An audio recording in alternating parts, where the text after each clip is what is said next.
నాకు ఈ సమయాన్ని ఇచ్చిన పాస్టర్ గారికి అలాగే సంఘమునకు సంఘ కమిటీ వారికి నేను నా ధన్యవాదాలు తెలియజేసుకుంటున్నాను. వాక్య ఈ దినముకై ఏర్పాటు చేయన వాక్యభాగము మూడవ మాటగా మనం తెలుసుకుందాం. యోహాను సువార్త 19వ అధ్యాయము 26, 27 వచనాన్ని మనం గమనించినట్లయితే, యోహాను సువార్త 19వ అధ్యాయము 26, 27 వచనాలు చూసినట్లయితే, యేసు తన తల్లియు తాను ప్రేమించిన శిష్యుడును దగ్గర నిలుచుండట చూచి, అమ్మా ఇదిగో నీ కుమారుడు అని తన తల్లితో చెప్పెను. తరువాత శిష్యుని చూచి, ఇదిగో నీ తల్లి అని చెప్పెను. ఆ గడియ నుండి ఆ శిష్యుడు ఆమెను తన ఇంట చేర్చుకొనెను. మరి వాక్య సందేశంలోనికి పోకముందు మనము పరిశుద్ధాత్మని నడిపింపు కొరకై ప్రార్థన చేసుకుందాం. అందరు తలలో ఉంచినట్లయితే ప్రార్థన చేసుకుందాం. అత్యంత ప్రేమ కనికరం గల మా పరలోక తండ్రి, దయగల మా రాజా, కృప కలిగిన దేవ, ఇంతవరకు మీకు పరిశుద్ధ రెక్కల చర్మంలో భద్రపరిచారు, కనుకరించి కాచి కాపాడారయ్యా. అందును బట్టి మీకు వేలాది వందనాలు, స్తుతులు, స్తోత్రములు నా తండ్రి. ఇదిగో తండ్రి, మీరు శిలువ మీద పలికిన తండ్రి 7 మాటలను మేము ధ్యానించుకొనిచుండగా నా దేవ, అయా మీ యొక్క పరిశుద్ధాత్మ శక్తిని మా మీద కుమ్మరించండి నా దేవ.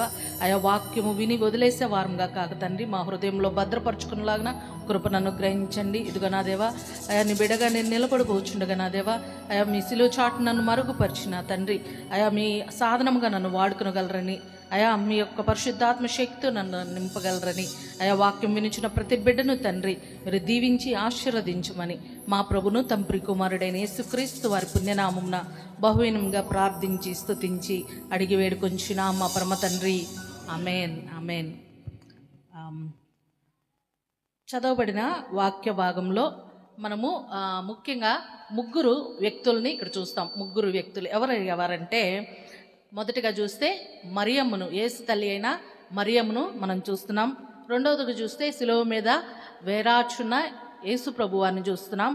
అలాగే యేసు ప్రభువారి ప్రియ శిష్యుడైన యోహాన్ని మనం ఇక్కడ చూస్తున్నాం. ఈ ముగ్గురు మరి దేవునికి దగ్గరగా ఉన్నవారు, లేకపోతే దేవునితో ఉన్నవారు. అయితే ఈ ముగ్గురు వారి క్యారెక్టర్స్, లేకపోతే వాళ్ళ మరి వారు ఏ విధంగా యేసు ప్రభుతో ఆ సంబంధాన్ని వాళ్ళు కలిగి ఉన్నారో మనం ఆ విషయాలు తెలుసుకుందాం.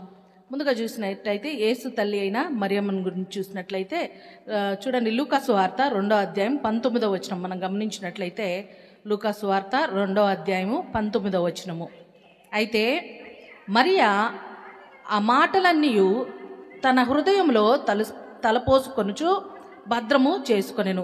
ఈ సన్నివేశం ఎక్కడ జరుగుతుందంటే, యేసు ప్రభు వారు జన్మించినప్పుడు మరి దూత చేత చెప్పబడి గొర్రెల కాపర్లు మరి యేసు ప్రభు వారిని చూడడానికి అక్కడికి వస్తారు.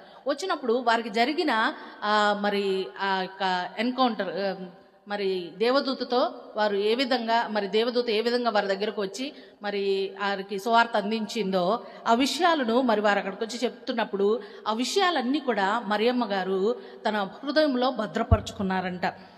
తర్వాత చూస్తే 2వ అధ్యాయము, లూకా సువార్త 2వ అధ్యాయం 35వ వచనం కూడా మనం గమనించినట్లయితే, మరియా నీ హృదయంలోనికి ఒక ఖడ్గము దూసుకుని పోవునని ఆయన తల్లి అయిన మరియతో చెప్పాను.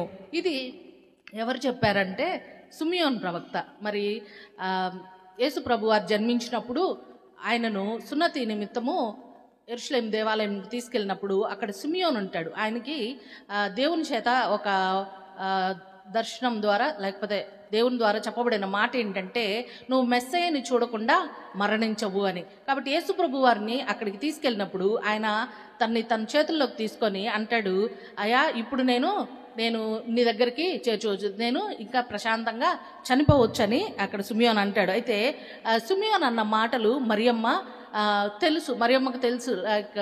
ఆయన ఆమె కుమారుడిని మరి ఆమె దగ్గర నుంచి దూరపరచబడతాడని ఆమెకి తెలుసు. కానీ అవన్నీ కూడా ఆమె హృదయంలో భద్రపరుచుకుంటూ వచ్చింది.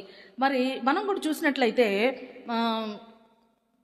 ఎక్కువగా తల్లులు ఎక్కువగా తమ పిల్లల్ని కన్నప్పుడు కానీ, లేకపోతే చిన్నప్పుడు కానీ వారిని చాలా గారాభంగా పెంచుతారు కదా. మెయిన్గా చూస్తే మొదటి పిల్లవాళ్ళని, ఎవరైనా మగ పిల్ల కానీ ఆడపిల్ల కానీ మొదటగా పుట్టిన వారిని కొంచెం ఎక్కువ జాగ్రత్తగా చూస్తారు. ఎందుకంటే వాళ్ళకి ఫస్ట్ టైము ఏం చేయాలో తెలీదు. కాబట్టి చాలా జాగ్రత్తగా ఎవరు ఏం చెప్పినా వింటారు. దాని ప్రకారంగా ఆ బిడ్డల్ని పెంచుతారు. చాలా జాగ్రత్త తీసుకుంటారు బిడ్డలను పెంచడంలో. తర్వాత వారు కొంచెం పెద్దయ్యాక వారు మంచి మార్గంలో ఉండాలని తల్లిదండ్రులు ఆశిస్తారు. మంచి నడవడిక నేర్పిస్తారు. అంతేకాదు మన జీవితం ఎట్లున్నప్పటికీ మన బిడ్డల జీవితము చాలా చక్కగా అభివృద్ధి పదంలో వెళ్ళాలని మరి తల్లిదండ్రులు ఉంటారు. కానీ వారి మనసుల్లో చాలా ప్రేమ ఉంటుంది. వాళ్ళు చిన్నప్పుడు వాళ్ళు చేసిన చిన్న పని కూడా ఇప్పటికీ గుర్తుంటాయి. మా అమ్మకైతే 70-80 ఏళ్ళు వచ్చేస్తున్నా కూడా ఆమె ఇప్పటికీ మనవరాలు అని తెలిసినప్పుడు ఆ తల్లి పడే బాధ వర్ణాతీతం. అది ఎంత కష్టమో. నాకు బాగాలేనప్పుడు మరి ఇక్కడి నుంచి రాజపాలెంకి వెళ్ళే లోపల నాకు 12 సార్లు ఆ విధమైన ప్రేమ కలిగి ఉంటారు బిడ్డలైనా. కాబట్టి ఇక్కడ మరియమ్మ కూడా అటువంటి ప్రేమ కలిగి ఉంది. ఆమె నిస్సహాయ స్థితిలో ఉంది. కుమారుడు చనిపోతున్నాడు, ఏమీ చేయలేని పరిస్థితి. కనీసం ఆయన దెబ్బలు ఆమె తీసుకోలేదు కదా, భద్రము చేసుకొనేను. ఇక్కడ యేసు ప్రభు వారు 12 ఏళ్ల వయసులో ఉన్నప్పుడు మమ్మల్ని వదిలేసి వచ్చేసావు, మేము ఎంతగా వెతికాము నీ కొరకు, ఇక్కడ ఏం చేస్తున్నావు, పద మనం ఇంటికెళ్ళా. గబుక్కన వాళ్ళు 2-3 సార్లు చెప్పారనుకోండి, మనకు కోపం వస్తుంది. ఎన్నిసార్లు చెప్తావా, నేను చేస్తాను కదా అంటాం అనిపిస్తుంది అనుకోండి. ఏమడుగుతారు, అమ్మ నాకు సహాయం చేయమ్మా అని అడుగుతారు. అయితే యేసు ప్రభు వారు అంత బాగా దైవత్వాన్ని మనం చూస్తాము.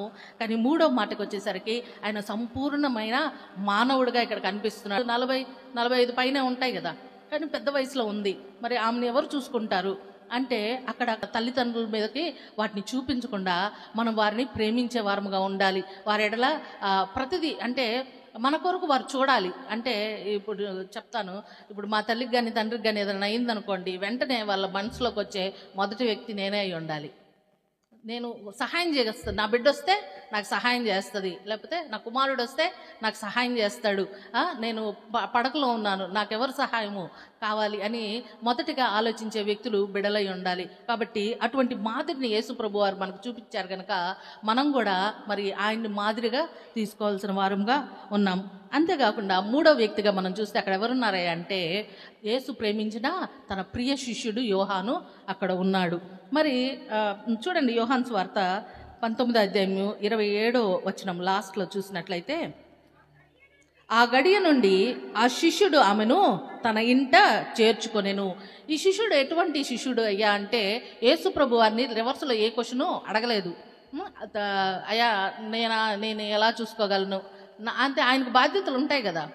ఒక కుమారుడిగా ఆయనకి తల్లి ఉండొచ్చు, లేకపోతే తనకు బంధువులు ఉండొచ్చు, భార్య ఉండొచ్చు. మరి వీళ్ళ బాధ్యతనంతా వదిలేసి నేను ఏమని ఎలాగా చూసుకోగలనన్న క్వశ్చన్ ఆయనకి వచ్చి ఉండొచ్చు. కానీ ఆయన ఏమి ఎదురు చెప్పకుండా తనని ఆమెను అప్పుడే ఆ నిమిషమే తన ఇంట చేర్చుకున్నాను ఉంది. అయితే యోహానే ఎందుకు అంటే చూద్దాము, ఆయన మరియకి వేరే కుమారులు లేరా? వాక్యంలో గమనించినట్లయితే మరియకు మరి కుమారులు ఉన్నారు, కుమార్తెలు ఉన్నారు. కానీ వారికి ఎందుకు అప్పగించలేదు అయ్యా అంటే ఆ నిమిషంలో వారు ఆ శిలువ చెంత లేరు. యేసు ప్రభు శిష్యులు ఆ సమయాన అక్కడ లేరు. కేవలము యోహాను మాత్రమే అక్కడ ఉన్నాడు. ఇంకెవ్వరు ఆయన దగ్గర లేరు. ఆయన బాధలో ఇప్పుడు మనం నిజంగా ఒక వ్యక్తిని ప్రేమిస్తున్నాము, ఒక వ్యక్తి పట్ల మనకు గౌరవం ఉందంటే వాళ్ళ శ్రమల్లో వాళ్ళ బాధల్లో మనం ఏం చేస్తాం, వాళ్ళ వెంట ఉంటాం, వాళ్ళ పక్కన నిలబడతాం. మెయిన్గా ఈ విషయం మనం కరోనా టైంలో చూసి ఉండొచ్చు. ఎవరు మనల్ని ఎక్కువగా ప్రేమిస్తారనేది ఆ సమయంలో మనకే అర్థమై ఉంటుంది. ఎవరు మనతో పాటు నిలబడ్డారు, ఎవరు మనతో ఉన్నారు, మనకెవరు సహాయం చేశారు. నిజంగా కదా, ఆ పరిస్థితుల్లో అరే నాకు వస్తుందేమో, నా కుటుంబాలకు వస్తుందేమో అని చాలామంది దగ్గరికి రాలేదు, దూరంగా ఉన్నారు. చాలామంది అయితే సహాయం చేశారు. ఫర్ ఎగ్జాంపుల్ అరుణాంటి అయితే, నాకు మా మమ్మీకి కరోనా వచ్చింది, మేము ఒంగోలుకి వెళ్ళిపోయాము. పాపం అరుణాంటి వాళ్ళకి లేదు, కరోనా లేదు. అయితే డాడీకి రోజు భోజనం ఆమె గోడ పక్క నుంచి అందించేది పాపం. సో ఐ మీన్ కేరింగ్ అని చెప్తున్నాను. ఒకరి ఎడల మనము ఒకరు ప్రేమ కలిగి ఉండాలి. ఇక్కడ యోహాను కూడా అదే ప్రేమ కలిగి ఉన్నాడు. కాబట్టి దేవుడు చెప్పిన ప్రతి ఆజ్ఞను లేకపోతే ప్రతి విషయాన్ని ఆయన హృదయంలో భద్రపరుచుకున్నాడు. ఇంకా ఎందుకు మరియమ్మ కుమారులు కానీ కుమార్తెలు కానీ మరి దేవుడు అప్పగించలేదు, వాళ్ళకి ఎందుకు తల్లిని బాధ్యత చెప్పలేదు అంటే వారు అప్పటికి విశ్వాసులు కాదు. వారెవరు యేసయ్యని మెస్సయ్యగా అంగీకరించలేదు, వారు అవిశ్వాసులుగా ఉన్నారు.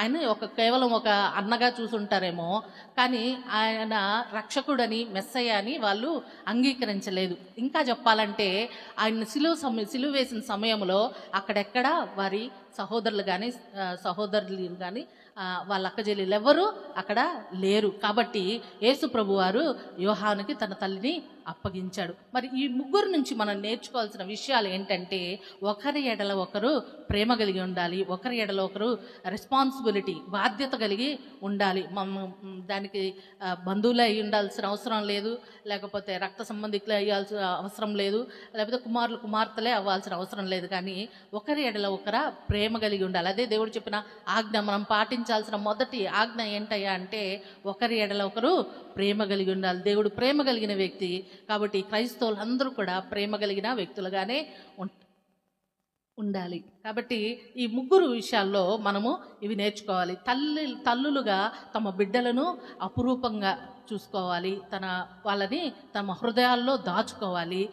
కుమారులుగా వారు తల్లిదండ్రుల బాధ్యతను వారు తీసుకోవాలి.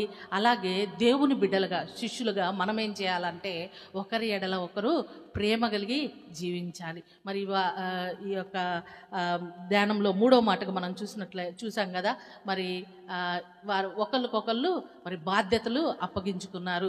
కాబట్టి అప్పటి నుంచి కూడా మరియమ్మ చనిపోయేంత వరకు కూడా యోహానుతోనే ఉన్నట్టు మనకి చరిత్రకారులు చెప్తా ఉన్నారు. తర్వాత ఈ యేసు ప్రభు శిష్యులు కూడా ఆయన పునరుద్ధానుడై తిరిగి లేచిన తర్వాత వారు కూడా విశ్వాసులుగా మార్చబడ్డారు. వారందరూ కూడా దేవుని మార్గంలో నడిచారు. కాబట్టి దేవుడు చేసిన గొప్ప త్యాగాన్ని మనం జ్ఞాపకం చేసుకోవాలి.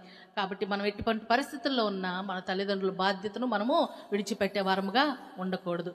చిన్న ప్రార్థన చేసుకుందాం. వాక్యం మనలో ఫలించలాగా ప్రార్థన చేసుకుందాం. అందరు తలలు వంచినట్లయితే ప్రార్థన చేద్దాం.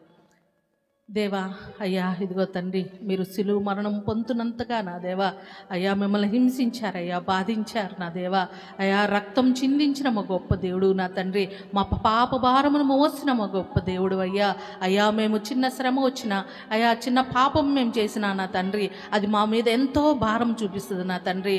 అటువంటి మీరు నా దేవా లోక పాపం అంతటిని మోసిన గొర్రెపిల్లగా నా తండ్రి ఆ సిలువలో నా దేవా మీరు మరణించారు నా తండ్రి. మా పాపముల నిమిత్తం, మా తప్పు దోషముల నిమిత్తం నా తండ్రి, ఏ పాపం ఎరుగును మీరు నా దేవా సిలువకు అప్పగించబడ్డారు అయ్యా. మరణం పొందునంతగా తండ్రి మీ చివరి రక్త బొట్టు వరకు కూడా మా కొరకు తండ్రి మీరు చిందించారయ్యా. ఎంత గొప్ప ప్రేమను మీరు మా ఎడలో చూపించారు నా తండ్రి అయ్యా. అంతేకాదు నా దేవా, ఈ లోకంలో తండ్రి అయ్యా సంపూర్ణ మానవుడుగా నా తండ్రి తల్లి పట్ల మీరుకున్న బాధ్యతను తండ్రి మీరు మాకు కనపరిచారయ్యా. మేము ఈ దినమున నా తండ్రి మా తల్లిదండ్రుల పట్ల తండ్రి బాధ్యత కలిగిన వారముగా తండ్రి నీ శిష్యులుగా మేము నా తండ్రి అయ్యా మేము తండ్రి ఒకరిని ఒకరు ప్రేమించే వారముగా ఉంట కృపను అనుగ్రహించండి. వాక్యం విన్నవేమి తండ్రి అయ్యా మీ యొక్క వాక్యంను హృదయంలో భద్రపరచుకొంచు నా తండ్రి. ముందుకు కొనసాగుటకు కృపను అనుగ్రహించమని చేరువచ్చిన బిడ్డలందరి మీద తండ్రి మీ యొక్క పరిశుద్ధాత్మ శక్తిని కుమ్మరించి వారి అవసరతల అక్కర్లు తీర్చి వారు దీవించి ఆశీర్వదించమని వాక్యం చెప్పువచ్చిన నీ బిడ్డల మీద నా దేవ మీ యొక్క పరిశుద్ధాత్మ శక్తిని ఉంచమని మా ప్రభును తండ్రి కుమారుడైన యేసుక్రీస్తు వారి పుణ్యనామమున బహువినయంగా ప్రార్థించి స్తుతించి అడిగి వేడుకొంచున్నాం మా పరమ తండ్రి. ఆమేన్, ఆమేన్.